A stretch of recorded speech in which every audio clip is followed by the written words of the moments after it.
हाय, आजच्या व्हिडिओमध्ये 5 नंबरने एंड होणाऱ्या नंबरचा स्क्वेअर फ्रॅक्शन ऑफ सेकंड्स मध्ये कसा शोधायचा त्याची आपण एक ट्रिक बघणार आहोत.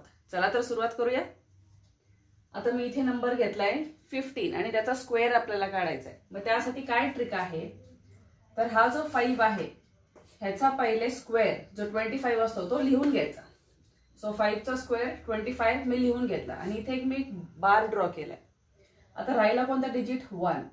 1 नंतर कोणता नंबर येतो 2. सो 1 आणि त्याच्यानंतर येणाऱ्या नंबरचं मल्टिप्लिकेशन करायचं. सो 1 2 जा 2 आणि राहिलेला हा जो नंबर आहे 25 हा ॲज इट इज लिहून काढायचा त्याच्या पुढे. तर 15 चा स्क्वेअर आपल्याला मिळाला आहे 225. दुसरं एक्झाम्पल घेऊयात. सपोज आपल्याला 25 चा स्क्वेअर काढायचा आहे. मग पहिले काय 5 चा स्क्वेअर 5 चा स्क्वेअर लिहून घ्यायचा. सो 5 चा स्क्वेअर मी लिहून घेतला, एक बार ड्रॉ केला. आता इथे कोणता डिजिट राहिला आहे 2. 2 नंतर कोणता डिजिट येतो 3 येतो. मग आता 2 आणि 3 ह्या दोघांचं मल्टिप्लिकेशन परफॉर्म करायचं. सो 2 3 जा 6 आणि राहिलेला 25 ॲज इट इज लिहून घ्यायचं. सो 25 चा स्क्वेअर आपण असं काढलाय.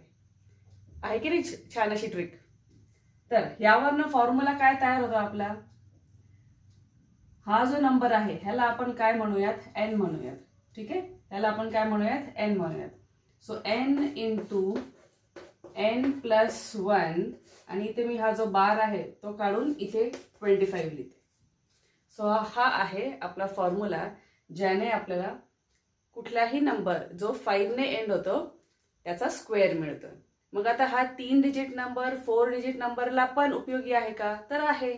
बघा एक्झाम्पल घेऊयात आपण. सपोज 115 या 3 डिजिट नंबरचा आपल्याला स्क्वेअर काढायचा आहे.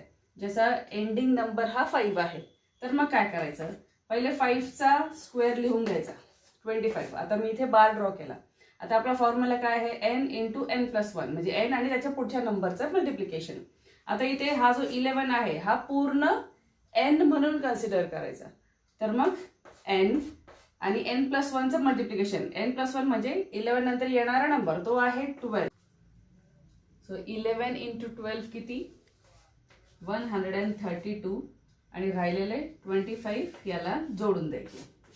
सो 115 चा स्क्वेअर आपल्याला विदिन फ्रॅक्शन ऑफ सेकंड्स मिळाला आहे 13,225.